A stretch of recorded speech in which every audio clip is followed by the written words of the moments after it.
భారతీయ stock మార్కెట్లు కుప్పకూలాయి. సెన్సెక్స్ 1400 పాయింట్లకు పైగా కోల్పోయింది. నిఫ్టీ కూడా 400 పాయింట్ల నష్టంలో ట్రేడ్ అవుతోంది.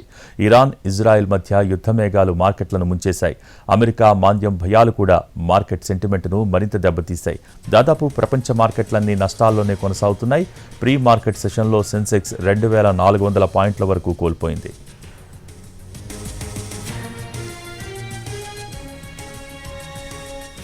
భారతీయ స్టాక్ మార్కెట్లు కుప్పకూలాయి. సెన్సెక్స్ 1400 పాయింట్లకు పైగా కోల్పోయింది. నిఫ్టీ కూడా 400 పాయింట్ల నష్టంలో ట్రేడ్ అవుతోంది.